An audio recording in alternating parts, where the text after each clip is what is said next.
에베소의 야외 극장에서 일어났던 그 모든 소요 사태는 서기장 그 한 사람의 등장으로 말미암아 일단락되었습니다.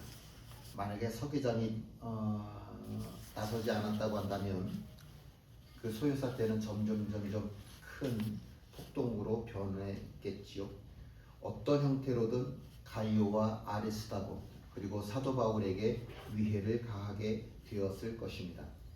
서기장이 등장을 하면서 이 모임은 이 집회는 불법 집회다라고 규정하였고 사람들의 광기는 그 순간에 일순간에 싹 사라졌습니다. 몇 시간 동안 사람들이 그렇게 광기를 부렸는데 서기장의 한마디에 광기가 싹 사라지는 모습을 보면 그 사람들이 말하던 것들이 얼마나 거짓된 것이었는지 우리가 충분히 알 수 있습니다. 서기장이 하나님을 믿는 사람이었을까? 서기장이 예수님을 자기의 주님으로 믿는 사람이었을까? 그건 알 수 없습니다. 그건 모르겠어요. 그런데 확실한 것은 서기장이 예수를 믿던 예수를 믿지 않던 확실한 것 한 가지는 하나님의 보이지 않는 손이 서기장이라고 하는 사람의 행동을 이끌어내셨다라고 하는 겁니다. 왜 하나님이 서기장을 통해서 하나님의 보이지 않는 손을 나타내셨을까? 가이오, 아리스다고 그리고 사도 바울을 보호하시기 위함이었습니다. 야외 극장에 모여있던 사람들은 다 외눈박이었어요. 자신들이 보고 싶은 것만 보는 사람들입니다. 서기장에 등장을 하면서 사람들이 다 흩어졌죠. 그러면서도 외눈박이가 될 수 있습니다. 어유 서기장 힘세네 이렇게 말이에요. 내가 보고 싶은 것만 보는 사람 외눈박이가 될 수 있다고요. 하나님의 보이지 않는 손을 보지 못한다고 한다면 그건 외눈박이가 되어지는 겁니다. 두 눈이 똑바로 띄어서 지금 내가 서 있는 현실이라고 하는 것과 하나님의 보이지 않는 손 이 두 가지를 동시에 볼 수 있어야만 두 눈이 올바로 뜨여졌다라고 이야기할 수 있는 겁니다. 놀라운 사실 한 가지가 있죠. 아주 감사한 사실 한 가지가 있죠. 가이오와 아리스다고 그리고 사도 바울을 지켜주신 하나님이 바로 내가 믿는 하나님이라고 하는 사실입니다. 물론 인간의 눈으로는 하나님을 볼 수가 없습니다. 계획하시고 이끄시고 섭리하시는 하나님을 볼 수 있는 사람, 보이지 않는 하나님의 손을 볼 수 있는 사람, 그는 정말로 축복된 사람입니다. 믿음은 바라는 것들의 실상이요 보지 못하는 것들의 증거다라고 했습니다. 나는 내 육신의 눈에 보이지 않는 이것이 있다고 믿을 수 있는 것, 그것이 진정한 믿음이라고 하는 거죠. 보이는 이 세상 그 너머에 계신 하나님, 그 하나님을 볼 수 있는 사람이 이 땅에 몇 사람이나 되어질까? 이런 거죠. 어린아이가 내일 아침에 해가 뜬다라고 하는 사실을 믿을 수 있겠습니까? 어린아이가 비가 막 쏟아지는 그날 저 구름 위에 태양이 있다라고 하는 사실을 믿을 수 있겠습니까? 태풍이 몰려오는데 폭풍이 몰려오는데 여전히 태양이 저 하늘 위에 떠 있다라고 하는 사실을 믿을 수 있겠습니까? 그것을 믿을 수 있으면 우리가 이제 컸다 이렇게 얘기를 하겠죠. 믿음은 보이지 않는 하나님을 내가 마치 보는 것처럼 그렇게 믿을 수 있는 힘, 그것을 믿음이라고 우리가 이야기를 합니다. 함께 읽지요. 소요가 그침에 바울은 제자들을 불러 권한 후에 작별하고 떠나 마게도냐로 가니라. 에베소에서의 야외 극장의 소요가 가라앉고 나서 사도 바울이 그래 이제는 내가 에베소를 떠날 때가 되었구나 라고 하면서 자기의 사역, 에베소에서의 사역을 마무리하게 되어집니다. 그리고 자신을 통해서 예수쟁이가 되어졌던 그 모든 사람들을 다 불러서 보니까 권하였다라고 이야기를 합니다. 권하다, 권면하다라고 하는 말은 위로하다, 격려하다라고 하는 말입니다. 나에게 맡겨진 사명을 위해서 이제 사도 바울은 또 다른 곳으로 떠나야만 하는데 늘 염려가 되어지는 것은 내가 떠난 후에 여기 남아있는 예수쟁이들이 자기의 신앙을 잘 지킬 수 있을까? 믿음의 뿌리가 여전히 견고할까? 라고 하는 거죠. 이 사람들 기껏 해봐야 제일 오래 믿은 사람이 3년이잖아요. 3년밖에 되지 않는 이 사람들의 신앙이 정말 온전하게 뿌리내릴 수 있을까? 새싹과 같은 믿음. 사도 바울이 이 사람들을 위해서 기도할 수 있는 것은 한 가지밖에 없습니다. 하나님의 보이지 않는 손으로 이 사람들을 위로해 주세요. 하나님의 보이지 않는 손으로 이 사람들을 덮어주세요. 부모도 마찬가지예요. 저는 제 자녀들이 정말 모범생으로 잘 자란 줄 알았거든요. 근데 은진이도 정말 모범생으로 잘 자란 줄 알았는데 어느 학교에서 전화가 왔다니까요. 은진이가 뭐 어떻게 했다고. 가보니까 제가 알고 있는 은진이가 아니더라고요. 딴판이더라고요. 학교에서는. 부모가 자녀를 위해서 기도할 수 있는 것은 이거예요.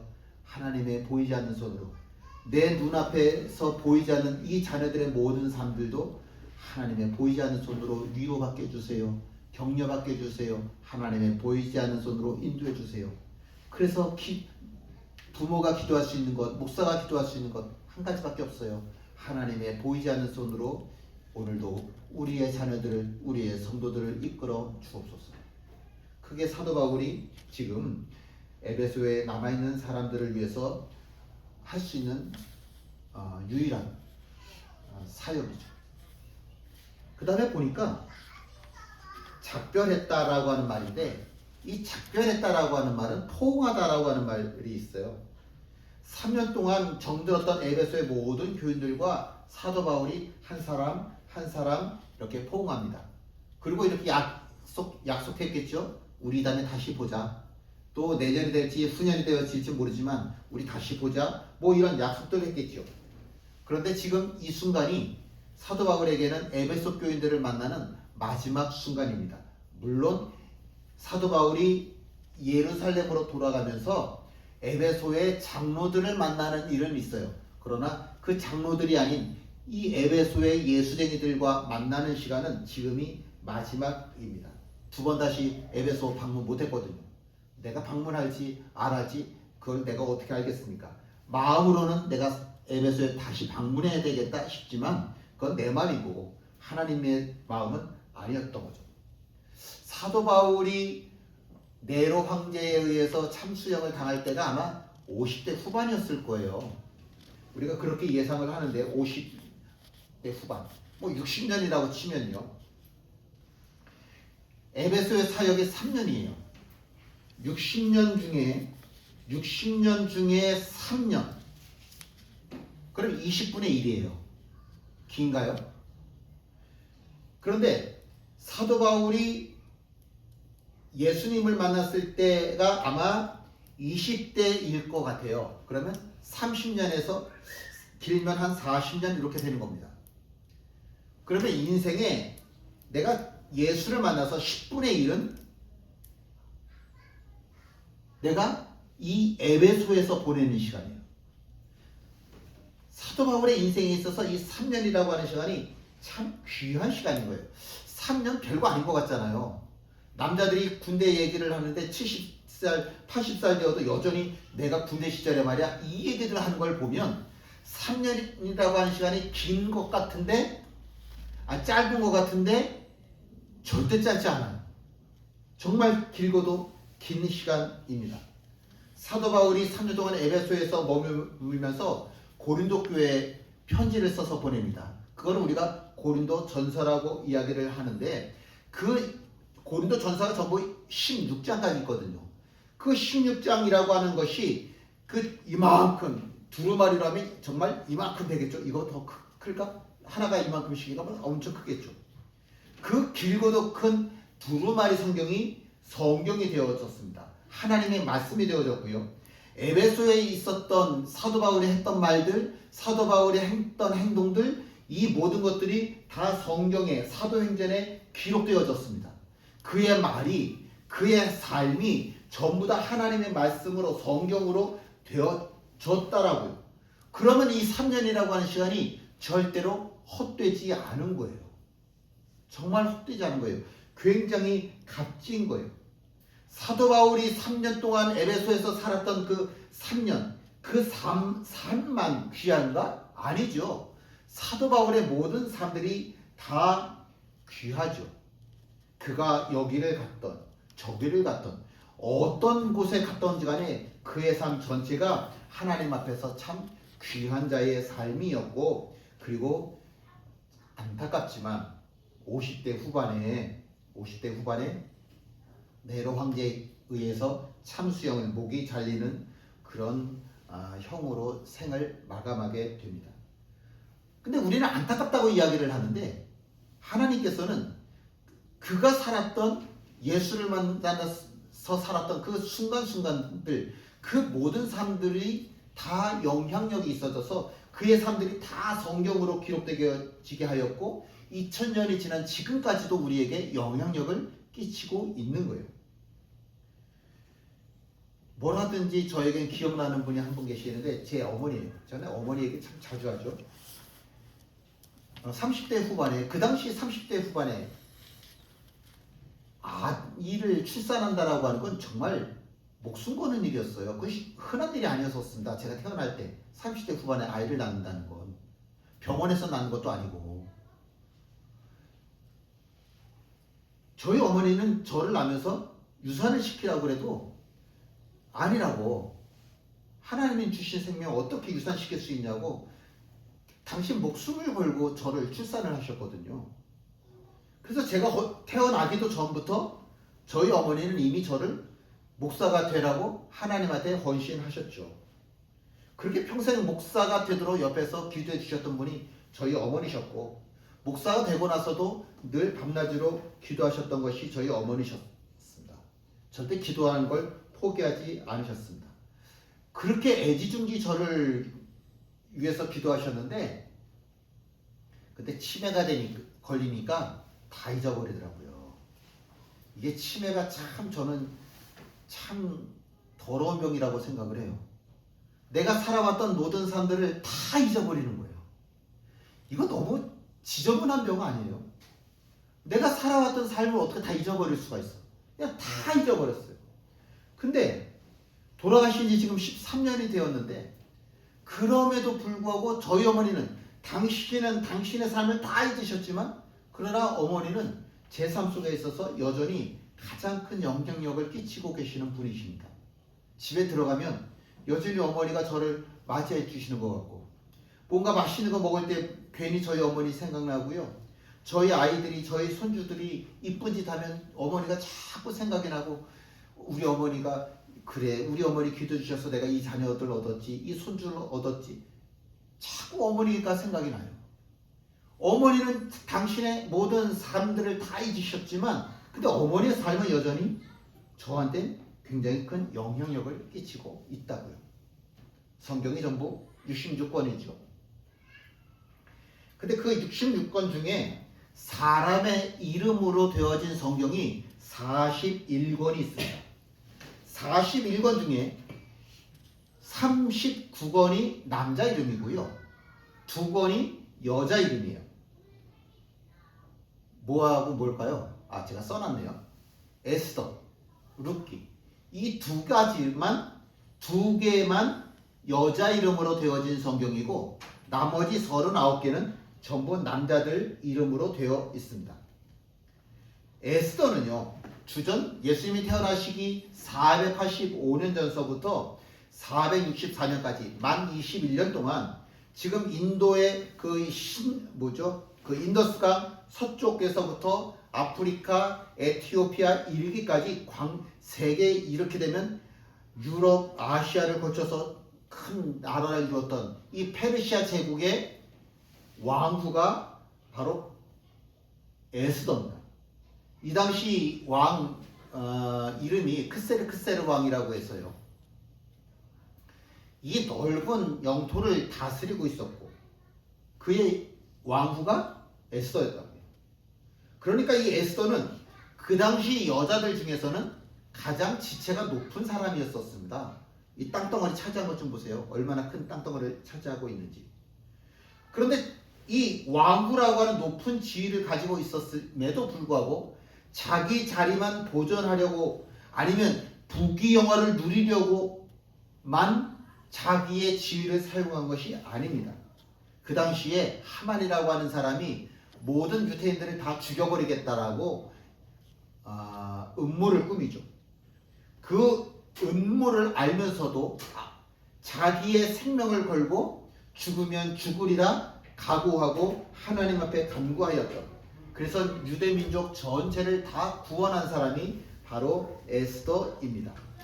굳이 자기 목숨을 걸 일이 없었어요. 얼마든지 자기는 살 수 있었어요. 그런데 자기 목숨을 걸고 유대인 전 민족을 살린 겁니다. 왕후를 뽑을 때 조건이 뭐였냐면 이쁜 거였거든요. 총명한 거였거든요. 하나님이 에스더를 선택하신 이유가 이뻐서, 외모가 이뻐서, 똑똑해서, 아니면 가문이 훌륭해서, 그 어떤 것도 아니었었습니다. 하나님이 에스더를 선택하신 이유는 그의 믿음 때문이었습니다. 신앙의 여걸이에요. 자기 목숨을 걸고 나라를 구했으니까, 민족을 구했으니까. 정말 얼마나 뛰어난 믿음입니까? 그런데 에스더하고 지금 룻기 두 권만 여자가 지은 성경이라고 했는데, 그에 비해서, 에스더에 비해서 룻은 너무 보잘것없어요. 첫째, 개만도 못하다고 여기던 사람이 이방인이에요. 그런데 룻이 이방 여인이었다고, 모압 사람이었다고요. 두 번째, 그 당시에 제일 비천하게 없이 사는 사람들의 대표적인 사람들이 누구냐면 과부예요. 근데 룻은 과부예요. 청산과부예요. 젊은 20대에 벌써 과부가 된 사람이에요. 그러니 에스더와 비교를 해보면 너무 없어도 너무 없는 사람이 에스더인 거예요. 그렇다고 해서 룻이 에스더처럼 나라를 구했을까? 아니요. 에스더는 그냥 전업주부예요. 과부라고요. 룻이 잘한 일이 있어요. 뭘 잘했어요? 시어머니를 잘 섬겼어. 그냥 집에서 살림만 하던 사람이었고, 그 당시에는 시어머니를 모시는 게 당연했잖아요. 근데 시어머니 잘 모셨거든요. 그래서 하나님이 인정하셨어요. 시어머니 나오미 역시 과부였었습니다. 과부가 사니 그 집이 얼마나 형편없이 가난했겠냐고요. 룻은요, 시어머니 그 나오미를 정성으로 돌봤습니다. 열심히 빨래했고, 열심히 청소했고, 열심히 밥했어요. 그게 다예요. 그의 삶이, 룻의 삶은요, 열심히 빨래했고, 열심히 청소했고, 열심히 밥했어요. 그게 다예요. 그런데 하나님께서 그런 룻을 축복하시는 겁니다. 아무리 봐도 별거 없다니까요. 룻을 아무리 까뒤집고 봐도 대단한 게 없는데도 불구하고 하나님께서는 에스더와 룻을 비교해 보면서 에스더는 훌륭해, 왕후였잖아, 나라를 구했잖아, 그러니까 룻보다 훌륭해, 이렇게 말씀하시지 않으시고 그냥 전업주부, 빨래하고 밥하고 애 돌보고 그냥 가정에서 전업주부로 살았음에도 불구하고 하나님은 에스더하고 룻하고 똑같은 무게로 축복해 주시더라라고 하는 겁니다. 자, 성경을 함께 읽어볼까요? 함께 읽죠. 나오미가 아기를 받아 품에 품고 그의 양육자가 되니 그의 이웃 여인들이 그에게 이름을 지어주되 나오미에게 아들이 태어났다 하여 그의 이름을 오벳이라 하였는데 그는 다윗의 아버지인 이새의 아버지였더라. 룻이요, 개가를 했어요.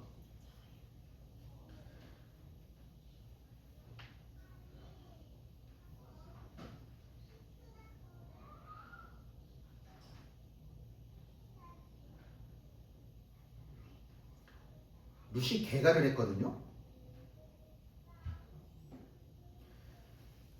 재혼했다고요.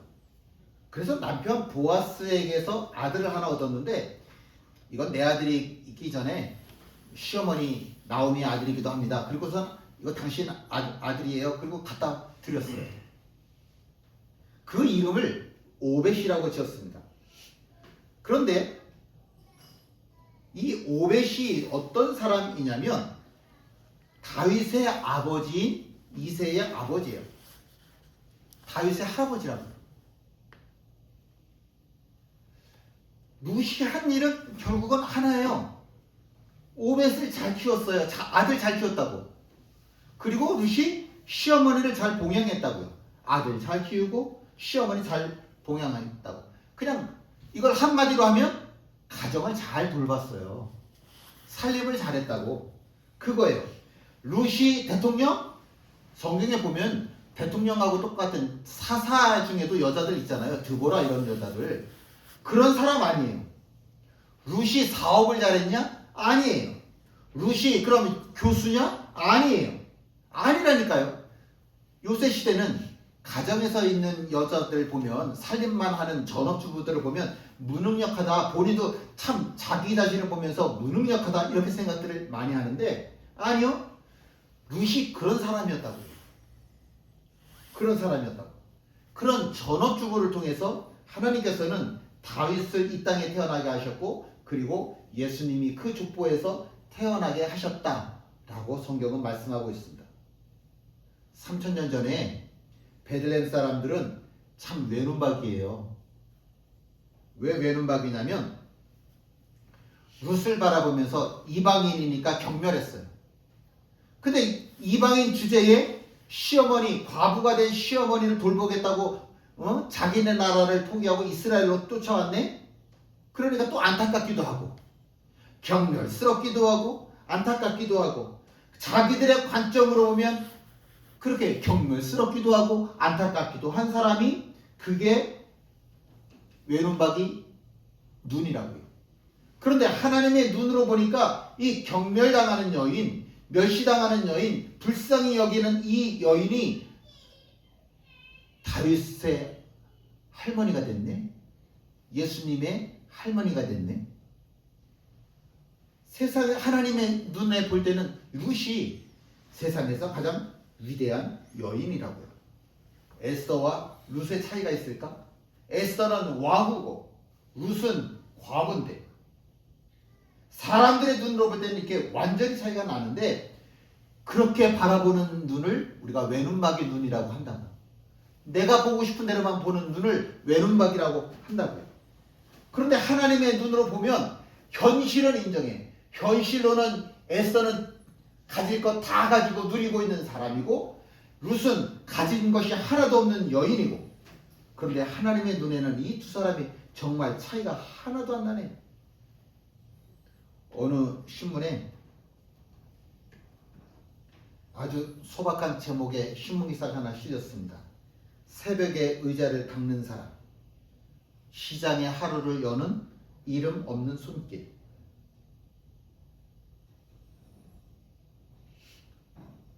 이거 AI로 한번 그려봤어요. 괜찮습니까? 사진에는요, 흐린 가로등 아래서 빗물이 마르지 않은 의자를 조용히 닦고 있는 중년 남성이 담겨져 있습니다. 아직 사람들이 바쁘게 왔다 갔다 하기에는 너무 일러요. 새벽 4시밖에 안 됐으니까. 바쁘게 사람들이 왔다 6시면 바쁠까? 7시면 바쁘겠죠. 그 사람들은 4시에 누군가가 일어나서 이 의자를 닦았다는 사실 모를 거예요. 알고 싶어 하지도 않을 겁니다. 아무도 이 사람이 있는지 그 존재 자체도 모른다고요. 기자하고 이 청소부하고요 나눴던 인터뷰가 이런 내용입니다. 여기서 제가 하는 일은 아주 단순합니다. 의자 닫고 쓰레기통 정리하고 바람에 날린 종이 몇 장 걷어내는 게 전부예요. 그런데 이 자리는 제 삶을 지탱해 줍니다. 누군가 하루를 시작하기 전에 먼저 이것을 준비하는 사람도 있어야 하지 않겠습니까? 아무도 보지 않아도 저는 이 일이 하나님께서 제게 맡기신 일이라는 마음으로 합니다. 이 사람은 자기 일을 작은 일이라고 표현했습니다. 기자는 기사 끄트머리에 이렇게 썼습니다. 도시는 이렇게 묵묵한 사람들에 의해 숨 쉬고 있다. 참 글 잘 썼죠. 도시는 이렇게 묵묵한 사람들에 의해 숨 쉬고 있다. 작은 직업, 알려지지 않은 자리, 대단한 지위도 아닌 업무. 그런데 그 속에서 이 사람은 이것도 하나님께서 나에게 맡기신 일입니다 라고 하는 마음으로 그 일을 감당하고 있었습니다. 세상을 살아가면서 우리는 중요하다라고 하는 것을, 사람들이 중요하다라고 하는 그 업무를 우리가 중요하게 여깁니다. 사람들이 높은 자리, 대통령, 국회의원, 그렇게 높다라고 하는 그런 자리들만 귀하게, 박수 받는 자리에 있어야만 내가 출세했다고, 내가 잘 살았다고 이야기를 합니다. 그런데 하나님은 그렇게 말씀하지 않습니다. 내게 맡겨진 자녀 잘 돌보는 그 사람을 하나님은 귀하게 보십니다. 내가 집에서 걸레 들고 집안에 더러운 것 닦아내는 이 모습이 하나님 보시기에는 정말로 귀중한 모습인 겁니다. 성경에서는 위대한 사람을요, 세상에서 이야기하는 큰 일을 맡은 사람을 위대하다고 이야기한 적 없습니다. 내게 맡겨진 자리에서 최선을 다하는 그 사람들을 성경에서는, 하나님께서는 위대하다 칭찬하십니다. 목자였던 다윗, 이름이 알려지지 않았던 갈릴리의 어부들, 사람들에게 천대받던 세리마, 룻, 이런 사람들, 작은 자리에서 최선을 다하고 있는 그 사람들을 하나님께서는 복되게 하셨죠. 내가 서 있는 자리가 부르심의 자리입니다. 권사님 80년 동안 살아오시면서 지금 서 계신 자리가, 그 자리가 복되신 자리예요. 우리 이진우 집사님 애쓰고 있는 그 자리가 복된 자리입니다. 하나님께서 알고 계십니다. 하나님께서 모르시지 않습니다. 하나님은 장님도 아니시고 하나님은 외면하시는 하나님도 아니십니다. 우리에게는 두 눈이 있어요. 내가 고통당하고 있는 정말 어려운 이 현실을 바라보는 눈, 그러나 우리 삶 가운데에 나를 붙잡아 주시고 품어주시고 인도하시는, 복 주시기 원하시는 하나님, 이 두 가지를 다 볼 수 있는 눈이 우리에게는 반드시 있어야만 합니다. 도망가려고 할 필요 없고 회피하려고 할 이유도 없습니다. 작은 일이 거룩해요. 매일매일 변하는 거 하나도 없어 보여도 하나님께는 의미가 있습니다. 세상 사람들이 인정하지 못해도 의자를 닦는 그 자리가 바로 예배하는 자리입니다. 하찮아 보인다고 해도 그것이 나의 소명의 자리이고, 다른 아무도 나를 알아보지 못한다 하더라도 그 숨겨진 일상이 바로 예배가 되어집니다. 오늘 내가 하고 있는 가장 작은 일, 하나님께서 내게 맡겨주신 일입니다. 하나님이 나를 보시고 하나님께서 나를 축복하십니다. 하나님의 이름을 부르십시오. 그 자리에 우리 하나님께서 복에 복을 더하실 줄 믿습니다. 함께 나셔서 찬양하십니다.